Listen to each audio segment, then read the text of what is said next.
Bonjour et bienvenue à cette interview qui n'en est pas vraiment une, puisqu'il n'y a pas d'intervieweur.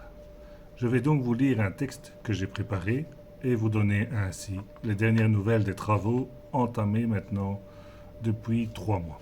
Dans ce texte, pas de citation de Lao Tzu ni de Napoléon. Pas de citation tout court, mais un seul mot, respect. Nous vous demanderons à vous, qui fréquenterez ce pas de tir entièrement rénové, de respecter le travail des bénévoles. Ainsi, ne tirez pas sur le sol, ne tirez pas sur les murs, ou bien encore dans le plafond ou sur la cible de vos voisins, ce qui est formellement interdit par le règlement d'ordre intérieur, mais contentez-vous de tirer sur votre cible.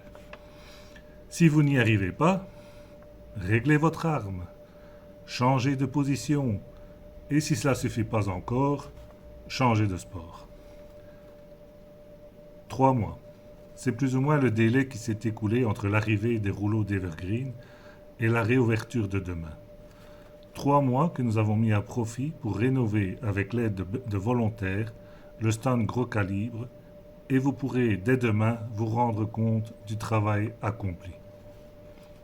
Je profite d'ailleurs de cette petite déclaration pour remercier en mon nom et celui du comité tous les volontaires qui ont donné de leur temps pour que cela soit possible, et plus particulièrement Jean Messin, désigné, bien malgré lui, coordinateur des travaux, et qui fut présent quasiment chaque jour, même les dimanches, pour faire avancer les travaux. Merci à vous tous, bénévoles, qui êtes venus avec votre bonne humeur et votre courage. Sans vous, rien n'aurait été possible et nous serions toujours aujourd'hui avec un stand vieillissant. Évidemment, tout n'est pas encore terminé. J'espère que vous serez indulgents s'il manque encore par ici un morceau ou que les murs ne sont pas encore peints. L'important, c'est que ces travaux ont été réalisés tout en gardant le stand de tir ouvert et que nous n'avons eu aucun blessé grave. Quelques bobos, bien sûr, et un bénévole qui a confondu son pouce avec un clou. Je ne le citerai pas par décence. Je peux donc confirmer que le marteau des femmes de Mustapha fait quand même très mal.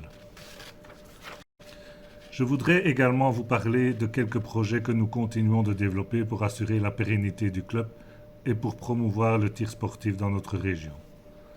Ainsi, la commune de Frameries a accepté d'accorder un subside annuel au club. Merci donc à Arnaud Malou, échevin des sports, et Fabien Duquesne, responsable du service des sports, de nous avoir accueillis, de nous avoir écoutés et de nous avoir réintégrés dans le tissu associatif et sportif de la commune. Hier, nous étions présents au départ des 8 miles de Frameries.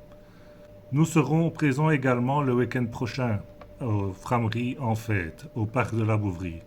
Venez-y nombreux, nous y organiserons une activité découverte de tir et nous participerons au concours qui a été lancé pour les télévis.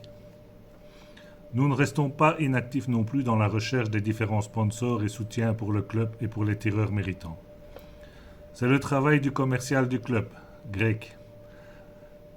Grâce à sa tchatch et son bagou, il a obtenu entre autres un soutien important du Rotary Club de Beaudour-Montgarny, qui s'engage par l'organisation de différentes actions à soutenir Anissa Badou, notre jeune tireuse qui est sélectionnée pour participer aux championnats du monde qui se dérouleront cette année en Égypte. La jeunesse et le sport au cœur de nos efforts. Ce n'est pas une citation, c'est bien la devise du Rotary Club de Beaudour et nous y adhérons à 100% également.